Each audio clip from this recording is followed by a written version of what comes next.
Pakistan meeting għux mill-għalli ġew minn xojra għat xejn ħalla ovvju. Ġew rifletti jgħata ħarġin s-sitfa. Suppost nasab il-tajba.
Sorry, jiena ksir tal-liġi tiegħi stess.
Ma biex ma jgħaddix ma qudiem il-kamera jgħidilhom wara.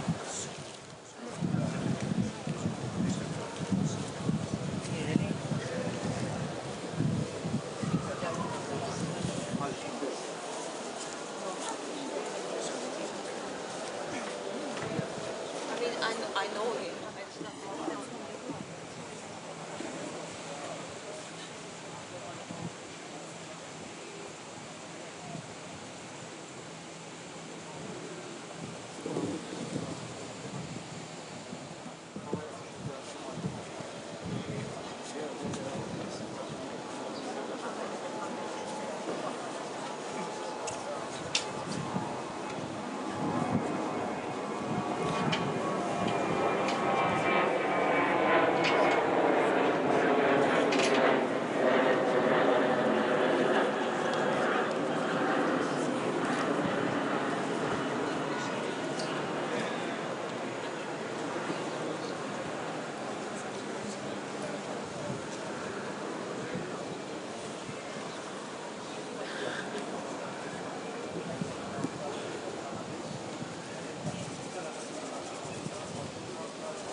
sempre della DD.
Next, please. Thank you.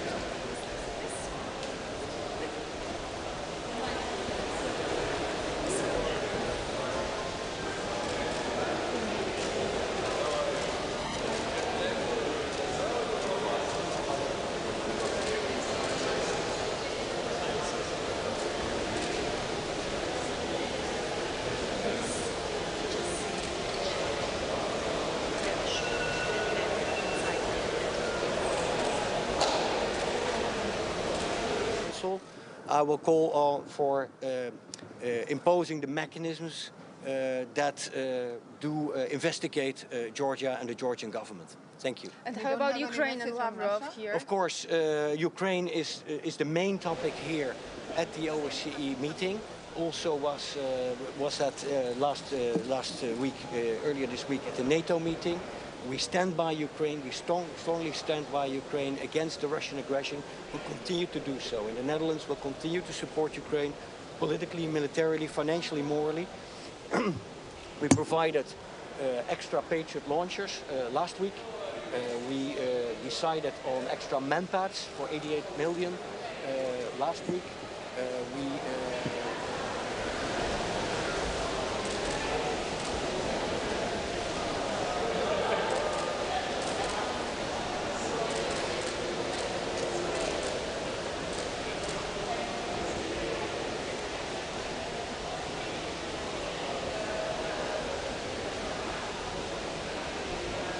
Or not, but our viewpoint is clear, and that is very clear for US, for Canada, for European countries, where we stand, and that's in full support for Ukraine. Poland, Czech Republic and Latvia are announcing that they will leave the room while Lavrov speaking. I'll look into that, but I look at what's most effective, what is most important.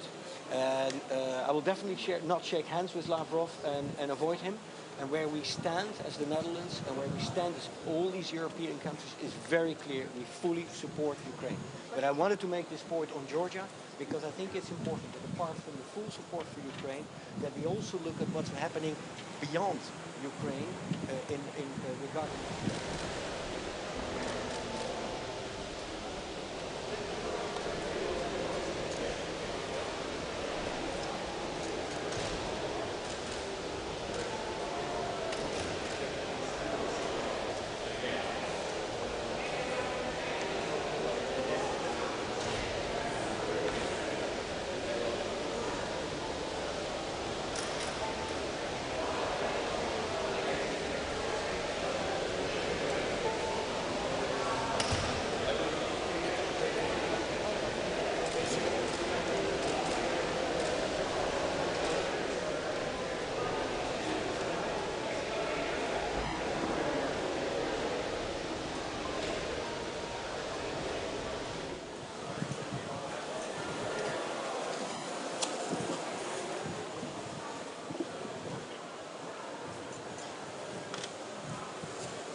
Mela l-Amerika mhux modew għandna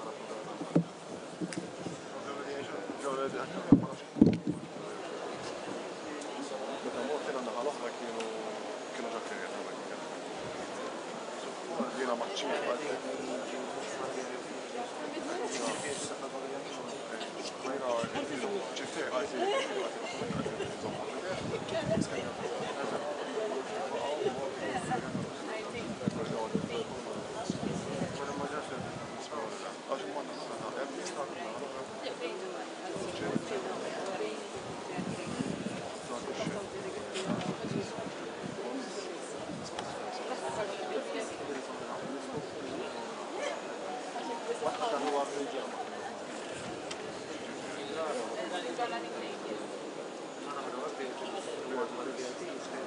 Skenja, imma l-bqija mhux saħħalhom huma l-VIPs.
Who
is it, Paphos?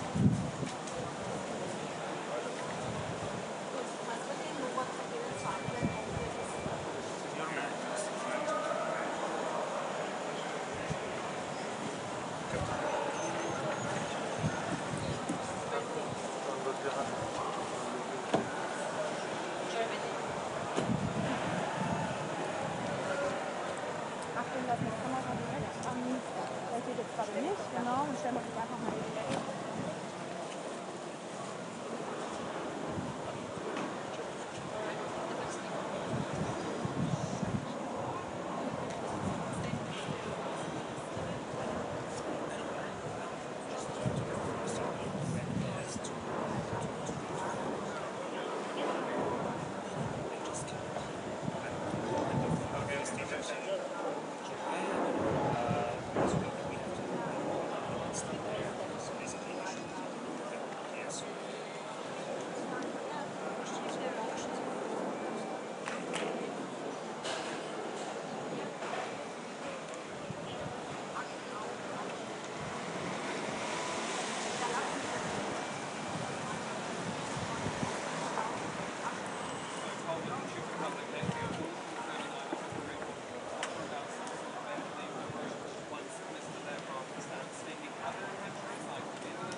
Just my VIP card.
just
ne yapıyor?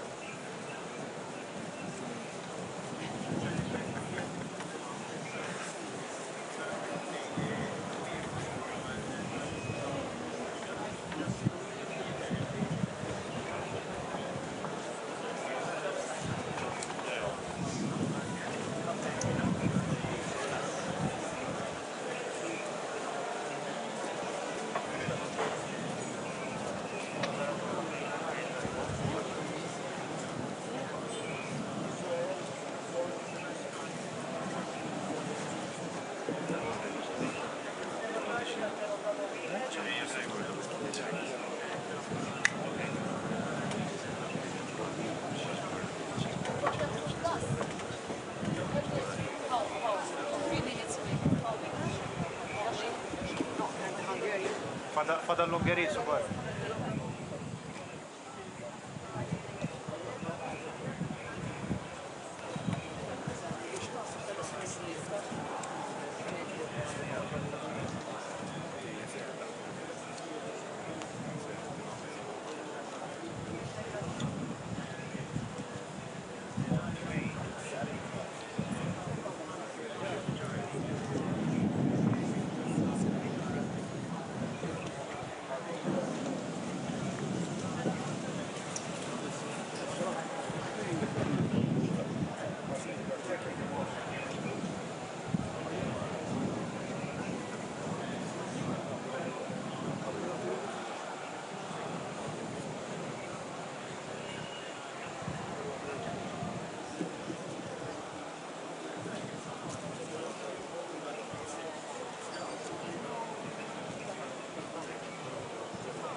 But there is nobody.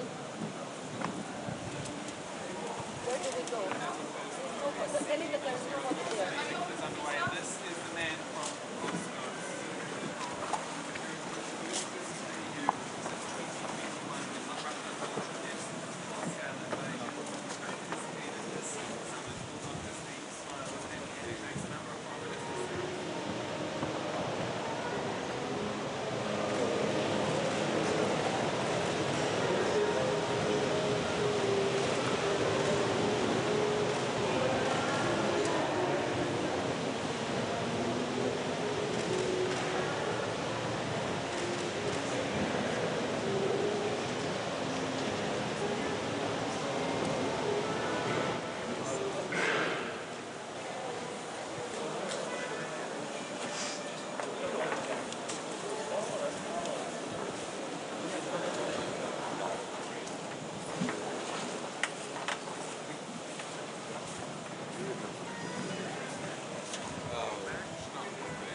Morning.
Your Excellencies, ladies and gentlemen,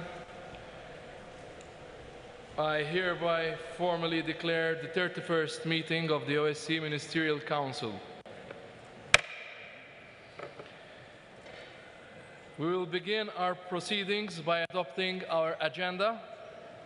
Before you, you will find the draft agenda of this meeting, which has been forwarded to us by the Permanent Council as document MC.GAL/1/24.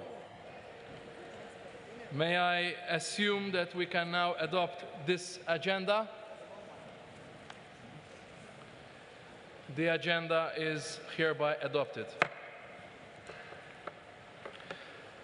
Let me now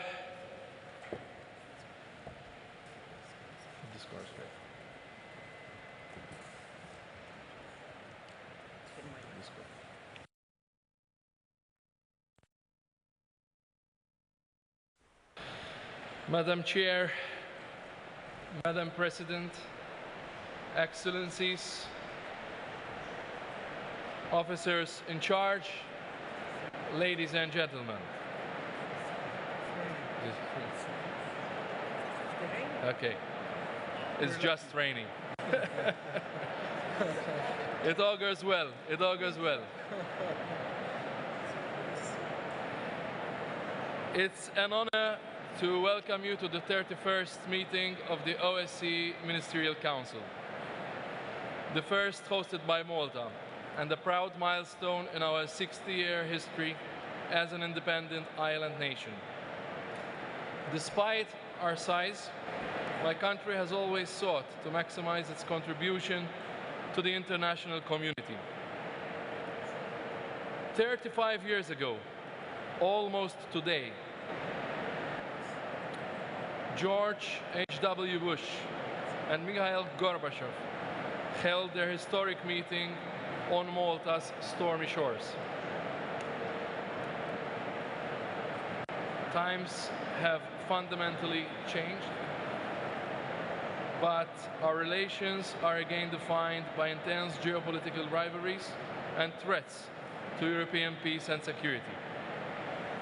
Today, as Malta stands as a staunch defender of peace and dialogue in the face of seemingly insurmountable differences and challenges. In Skopje, you collectively entrusted us with the political leadership of the OSCE at a time of overlapping holy crisis, both for the organization and globally. 1 year on, my analysis is a sobering one. This is our third meeting since the beginning of Russia's war against Ukraine, which continues to pose a systematic threat to European security. When I outlined our priorities to the Permanent Council in January, I made clear that what we do for peace today will help determine whether we live in war tomorrow. And tomorrow has come, and little has changed. If anything, the situation has deteriorated. Security threats in the OSCE area and beyond have become even more complex, while global divisions and uncertainties have continued to grow. Institutionally, we found an OSCE on the brink. No appointed senior leadership since September, no agreement on who will chair the organization beyond its 50th year, and no unified budget since 2021. The difficulties we face, colleagues, are not unique to the OSCE and have not developed in a vacuum. They are very symptomatic of a broader crisis of our collective commitment to multilateralism. The principles, rules, and institutions that have underpinned international peace and security for almost 80 years are being questioned, challenged, and actively undermined. Despite this grim starting point, we were determined to ensure that these testing times would neither breed despair nor resign us to inaction. We embrace the responsibility of leading this organization and have sought to honor the trust placed in us at such a critical juncture. Here I would like to recognize the relentless efforts of my chairpersonship team in Vienna, led by Ambassador Natasha Melidodi and the Foreign Ministry. We simply would not have made it this far without your perseverance, dedication and positive energy throughout the year, despite the difficulties you faced with no preparation time. You have done a tremendous job. Under our motto, strengthening resilience, enhancing security, we have sought to serve as a bridge between North Macedonia and Finland by reinforcing the pillars of the OSCE and upholding the principles and commitments on which it stands. As we prepared to host this meeting, we drew inspiration from Malta's very own Fort Ricasoli and this lighthouse in illustrating this vision. The lighthouse represents our principles and commitments, providing guidance as we navigate turbulent times. The fort stands for the OSCE's resilience as a bastion of indivisible security.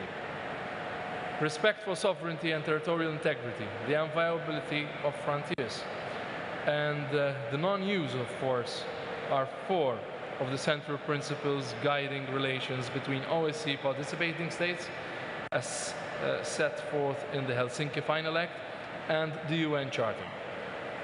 We continue to condemn the flagrant breaches of these obligations in Russia's ongoing aggression against Ukraine. We call on the Russian Federation to withdraw from its internationally recognized territory of Ukraine and end this war. The recent escalation and attacks must stop immediately to pave the way for a diplomatic process, one that leads to a comprehensive, just and lasting peace. I also renew my urgent call for the immediate and unconditional release of our 3 illegally detained OSCE colleagues, Vadim Golda, Maxim Petrov, and Dmitro Shabanov. This injustice must end, and they must be returned safely to their families. While this war presents unprecedented challenges, the OSCE has assisted Ukraine's resilient people in mitigating its impact, including through the support program for Ukraine. It also remains a vital platform for accountability. This is a testament to the depth, value and flexibility of the OSCE's unique conflict management instruments and expertise. These are ready to be activated to address further consequences of the war and in advancing any future settlement alongside our international partners. Earlier this year, at the Summit for Peace in Ukraine, I underlined that our organization can and should play an important role beyond the day after. Indeed, I'm convinced that the OSCE must remain determined to facilitate and accompany a meaningful, result-oriented dialogue and build peace in and for Ukraine. This is why we have also consistently included the impact of the war in Ukraine in all our initiatives and meetings across all 3 dimensions. Colleagues, in a year full of bumps in the road and different hurdles, we have prevailed in maintaining the OSCE's principled engagement across its comprehensive approach to security. Our initiatives and high-level conferences have focused on key areas. These include building on our work as an elected member of the UN Security Council to advance the women, peace and security agenda, in promoting tolerance and non-discrimination. Meanwhile, we have placed particular emphasis on the urgent need for interfaith and intercultural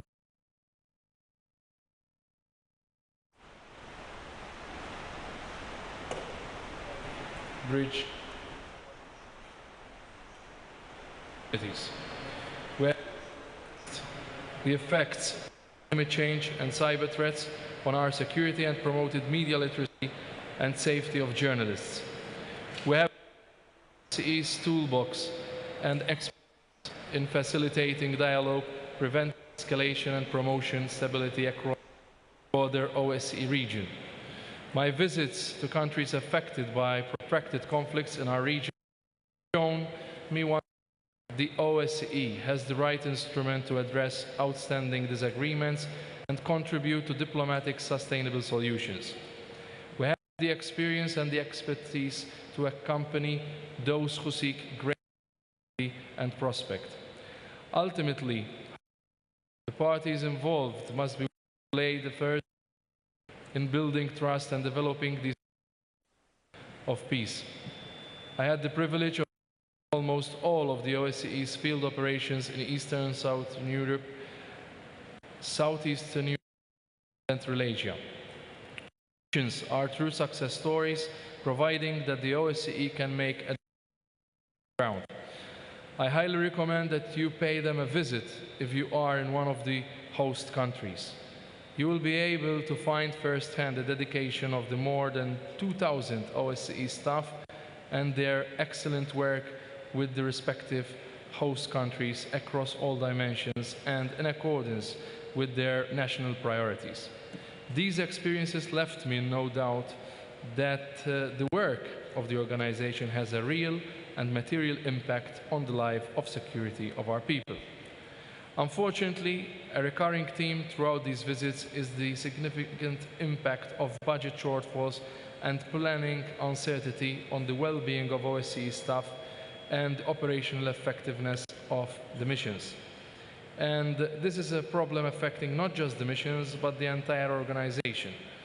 For the OSCE to endure, for it to keep serving our commitments and communities, it needs to be functional. As participating states, it is our collective duty to equip the OSCE, its field operations, and institutions with necessary resources, leadership, and agility to fulfill their mandates and respond to existing and emerging security threats.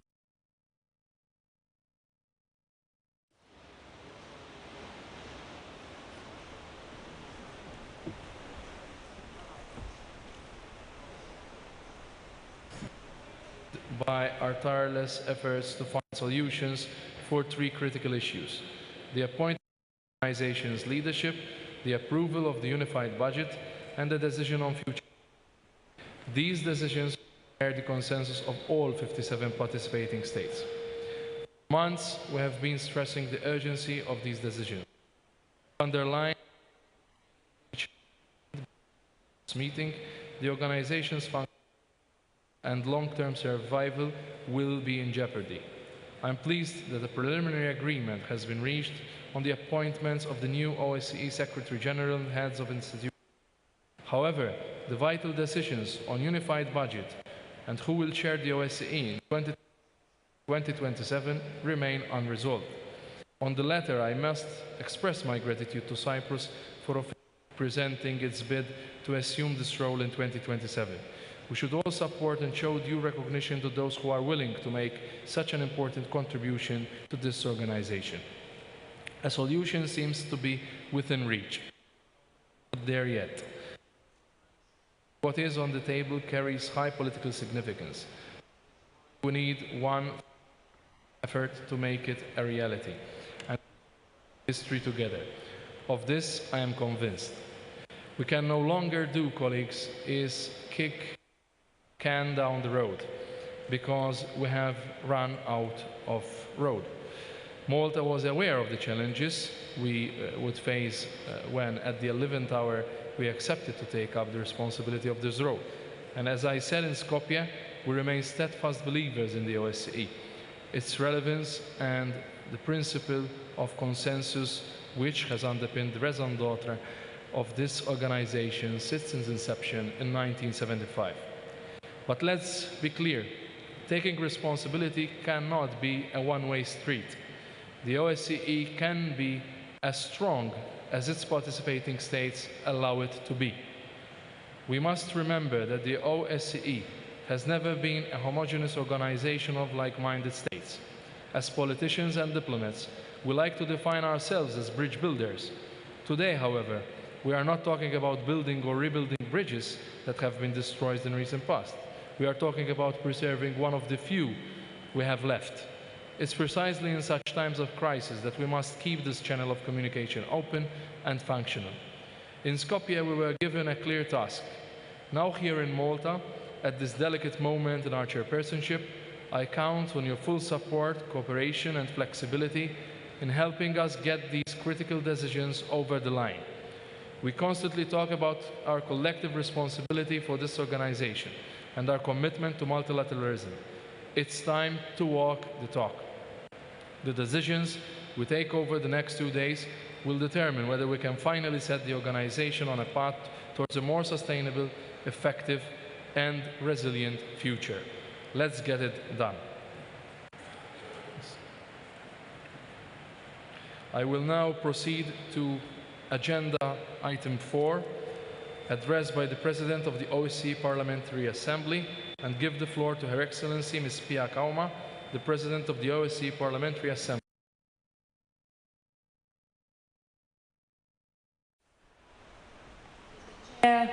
Ministers, ladies and gentlemen, it is an honor to address you today in Valletta.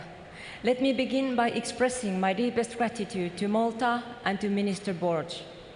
A year ago, you stepped up with extraordinary resolve to chair the OSCE. Despite the short notice, you have steered this organization through turbulent waters with skill and dedication. On behalf of the OSCE Parliamentary Assembly, I thank you. And I look forward to the future. As a Finn, I am particularly proud that Finland will chair the OSCE in 2025. This milestone offers a unique opportunity for strong cooperation between the chairpersonship and the OSCE PA. Together, we can reinforce the values and principles at the heart of this organization. However, it is vital that we also look beyond 2025. I encourage this Ministerial Council to take up the proposal made by Cyprus to chair the OSCE in 2027. Yet, we still need a chair in 2026 to ensure the Troika's ability to function effectively and provide the organization with continuity. While challenges remain on the horizon, the OSCE has demonstrated that consensus and collaboration can prevail. The adoption of decisions on appointing the OSCE heads of institutions and during this Ministerial Council would also be a testament to our shared commitment to strengthening the organization. The stakes are high, but today we affirm that unity and decisive leadership can overcome division. Mr. Chair, I'm pleased to be joined today by the OSCE PA, Treasurer, and 4 of our Vice Presidents representing the parliaments of Sweden, Cyprus, the United Kingdom, Spain, and Ukraine. Their presence reflects our parliament's die-hard commitment to the OSCE. Back in our capitals, our members continue to raise the profile of the OSCE, advocating for its work and connecting with the citizens we serve. This parliamentary engagement is vital for building public trust in the OSCE and reinforcing the link between our citizens and the principles we defend. At the core of our mission are the shared principles enshrined in the Helsinki Final Act. They remain non-negotiable. They are the foundation of our collective security. Peace and security are not just aspirations. They are the indispensable bedrock of sustainable growth and future investment. Without security for all, the very fabric of our shared progress unravels. Security is not a privilege for a few, but a necessity for everyone. As Urho Kekkonen, President of Finland during the Helsinki Conference in 1975, wisely reminded us, the willingness to compromise is a sign of strength, not weakness. Ministers, the challenges we face today are daunting. Foremost among them is the Russian Federation's war of aggression against Ukraine. This war will end only when Russia withdraws its troops from Ukraine and respects the Helsinki Final Act. I'm encouraged by an openness to peace negotiations. However, Ukraine alone has the right to determine the timing and the terms of peace. No part of its people, territory, or sovereignty can be sacrificed to appease those of us who, living in peace and security, grow weary of the economic and social consequences of the war. The Russian Federation must return to honoring the international order, treaties, and norms it has previously committed to. When peace is achieved, the OSCE must be ready to take up its responsibilities. Safeguarding peace and stability will require sustained effort, and rebuilding trust will take time. Whether through monitoring, facilitating, or supporting the implementation of agreements, our organization has both the expertise and the obligation to assist. The OSCE stands prepared to play a vital role on the ground, helping to secure a durable and just peace. The OSCE, together with global institutions like the United Nations, bears a solemn responsibility to defend international law and reinforce multilateralism as pillars of global stability. To undermine these principles is to invite further chaos into an already turbulent world. Ministers, this autumn has underscored the OSCE's indispensable role in strengthening democratic resilience. In 2024, the OSCE Parliamentary Assembly achieved a significant milestone, completing its most active election observation season to date. Over 500 observers were deployed across North America, Europe, and Central Asia, in Azerbaijan, North Macedonia, Moldova, Georgia, Uzbekistan, Moldova, and the United States, demonstrating our steadfast commitment to upholding democratic standards throughout the OSCE region. In an era of increasing polarization, where political actors may preemptively challenge election outcomes as unfair when victory eludes them, the importance of election observation has never been greater. The neutral, scientific, and well-tested methods employed in our missions are essential in countering such narratives and fostering public trust in electoral processes. At the same time, we recognize the need to adapt and to refine these methods to address emerging challenges such as artificial intelligence-driven disinformation and deep fakes. In doing so, we must also consider the broader context beyond the electoral period, ensuring that the media practices the protection of fundamental rights and other essential democratic principles are upheld continuously, not just during election campaigns and the actual election day. As election observers, we are committed to ensuring that the will of the people, not external influences from the east, west, or anywhere else, determines electoral outcomes. These efforts, carried out in close cooperation with the Office for Democratic Institutions and Human Rights and our partners' assemblies, have been instrumental in fostering public trust in democratic institutions.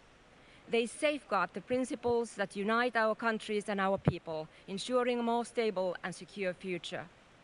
Dear colleagues, our commitment to justice and human rights is being tested by the unjust detention and sentences of Vadim Golda, Maxim Petrov, and Dmitro Sabanov, staff of the OSCE Special Monitoring Mission to Ukraine.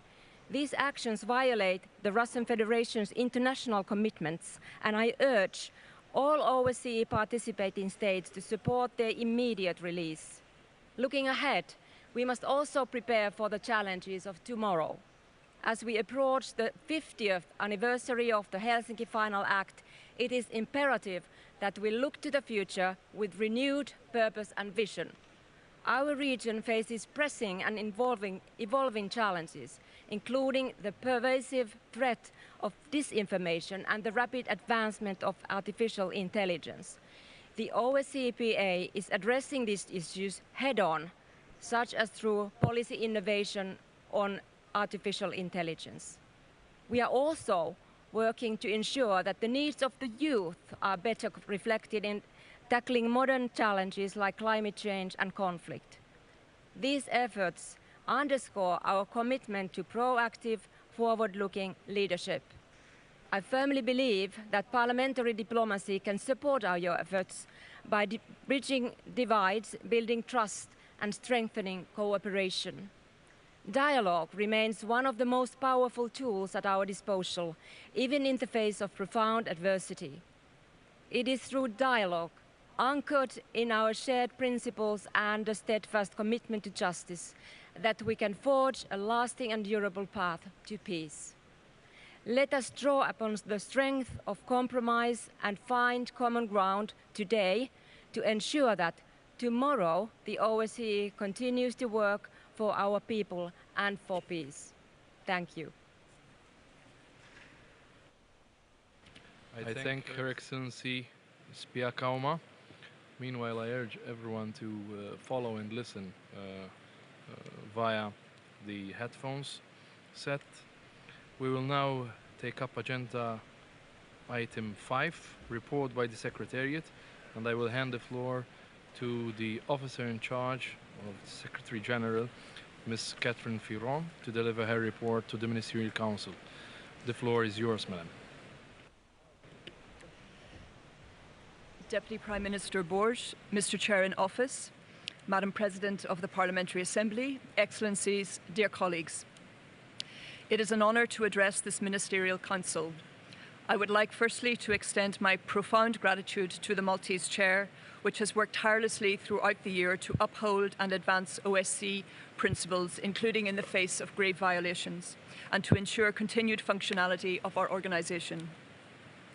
I would also like to acknowledge the enormous contribution in this regard of former Secretary-General Helga Schmidt, who fought incessantly to protect the staff and to promote the OSCE institutionally. With the 50th anniversary of the Helsinki Final Act fast approaching, this year we have found ourselves yet again in a situation where confrontation replaces conversation, where conflict replaces cooperation, and where relations between participating states have been severely eroded. Despite this backdrop, the OSCE, as a political community focused on comprehensive security in Europe and founded on common values, as a platform for dialogue and a stabilising force with reach from Vancouver to Vladivostok, has continued this year to deliver both politically and programmatically on the ground across, in and for your 57 countries and your 1 billion citizens. The OSCE has done this with an overall annual price tag of €138 million and 2,500 staff, over half of them in our field operations. It is not an expensive outfit. It is lean, it is agile, able to craft bespoke responses to complex requests quickly. It has the expertise, experience, tools, and importantly, relationships to deliver on political, military, economic, environmental, and human dimensions of security. Allow me to share some of the highlights from our work in 2024. In Eastern Europe, we made significant strides through the extra budgetary support programme for Ukraine, which helps Ukraine strengthen its institutional and social resilience. Thus, we helped build capacity of over 25 ministries and government agencies to address the acute short and long-term consequences of the war. This ranges from contributing to the National Humanitarian Demining Strategy to enhancing investigative capacity for the National Registry of Persons, including children, missing because of the war, to supporting continued war-related environmental monitoring. In Moldova, we continued working towards a comprehensive and lasting political settlement of the Transnistrian conflict. We worked on all aspects of security, including environmental and human security. This year, for example, we also facilitated the safe disposal of hazardous chemicals from Transnistria.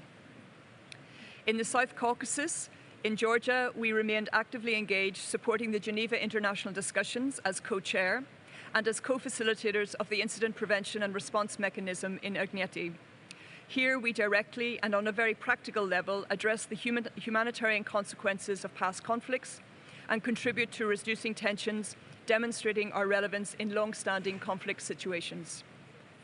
We also follow closely the Armenia-Azerbaijan peace process and stand ready to contribute upon the request of the sides. In Central Asia this year, we have continued to assist enhancing border security in Tajikistan. We have removed hazardous rocket fuel in Kyrgyzstan.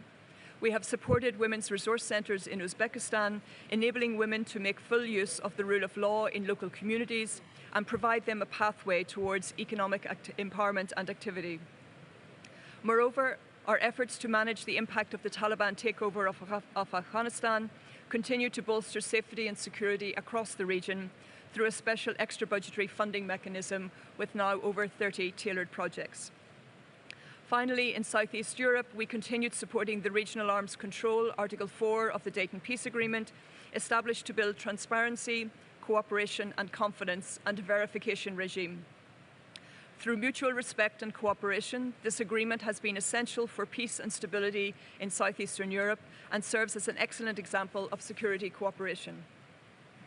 The above work would not be possible without our staff, both at the Secretariat and in the field. And here I commend our thematic directors and heads of field operations and their staff. The OSCE is the only international actor with such an extensive field presence, local insight and unparalleled trust of governments and communities at all levels. It would be remiss of me when noting our staff not to reference the plight of Vadim Golda, Maxim Petrov and Mitro Shabanov, 3 OSCE officials who have been in detention in Donetsk and Luhansk since April 2022. We continued to work for their release this year. And colleagues, I share with you that on our calls with the families, it is as distressing now as it was when they were first taken. It is time to bring them home. This new year, I ask for, I beg for this humanitarian mercy to be shown. Part of what sets the OSCE's work apart is our ability to foster regional approaches to shared challenges. The proliferation of illicit small arms and light weapons is a scourge that affects the whole OSCE region, and our SALV work increasingly assumes a regional approach. For example, this year saw 6 jurisdictions in Southeast Europe and all 5 Central Asia countries now supported by OSCE SALV work, as well as Ukraine and Moldova. In 2024, we also built the capacity of law enforcement agencies in Southeast Europe, Central Asia and Eastern Europe, and supported standardization and interoperability. The Regional Trial Monitoring Project on high-level corruption and organised crime in Southeast Europe, joined also by Serbia this year, has allowed us to address systemic challenges to eradicate pervasive corruption and deliver justice in the region. In terms of transnational threats, we continued supporting states to operationalise their cyber confidence building measures and the creation of a point of contact network, which in 2024 has become an active community of experts that participating states regularly rely on and a model for the UN and others. In countering human trafficking, our simulation-based trainings, which took place in Vicenza this year with a focus in trafficking in human beings in the Mediterranean, directly contributed to successful police operations, such as the Reykjavik anti-trafficking operation, which identified over 40 victims. In 2024, we made significant progress in addressing both climate change and critical economic challenges by fostering good governance and anti-corruption efforts. For example, one of our energy initiatives improved access to clean energy for over 1,000 people along the Tajikistan-Afghanistan border. In terms of European security architecture, through our web of interlocking arms control obligations and commitments, though these have been weakened, the OSCE participating states in 2024 nonetheless conducted over 100 verification activities pursuant to the Vienna document and Dayton Article 4. Military information exchange continued at a steady level, including through nearly 2,000 messages over the OSCE communications network. As we mark the 16 days of activism against violence against women, we also observed 20 years in 2024 since the OSCE agreed its Gender Action Plan. The OSCE has continued working with women as agents of change who are actively shaping their communities, particularly those affected by conflict, advancing peace and collaborations across divides. A standout example here is the OSCE Dialogue Academy for Young Women from Belgrade and Pristina, implemented by our missions in Serbia and in Kosovo. If you engage and involve women in decision-making about peace, quite simply, you will have a better and more durable peace, and the OSCE contributes to its part in this. However, dear colleagues, in order to continue delivering meaningful and impactful work, the OSCE needs to be equipped with the resources it needs. In recent years, the organisation has faced escalating financial challenges due to structurally inadequate resources. While we've managed thus far through temporary ad hoc solutions, we desperately need an approved unified budget at an adequate level. Please here be thinking in the region of 25 to 27% for 2025. this increase on the 2021 figure. This is needed to ensure operational continuity and mandate delivery at the level of your expectations. The time to invest in this organisation is now.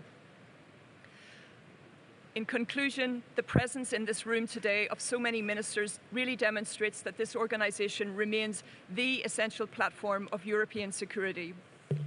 We truly feel your increasing expectations that you place on us and what more you might place on us this year and in the years ahead. In closing, let me circle back to where I started. The OSCE is a political community, not of 27, not of 47, but of 57.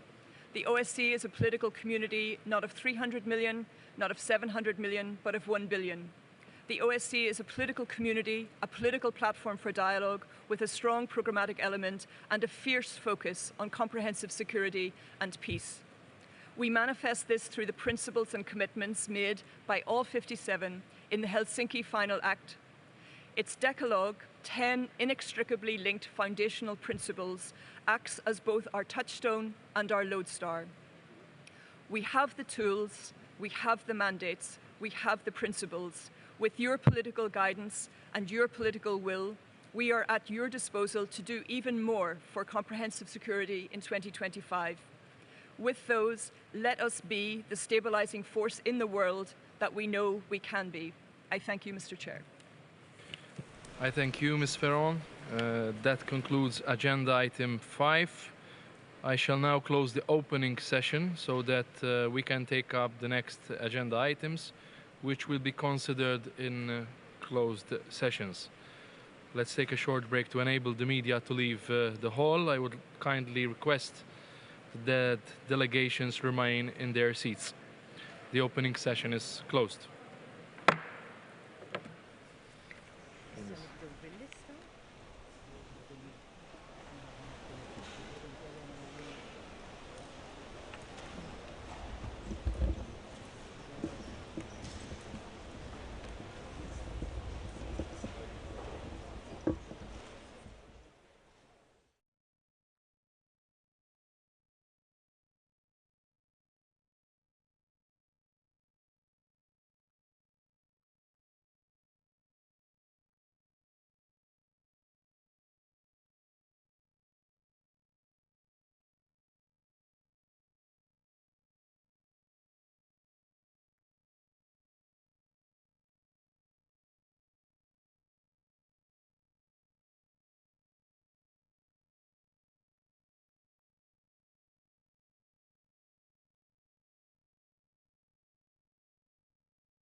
officers in charge, ladies and gentlemen.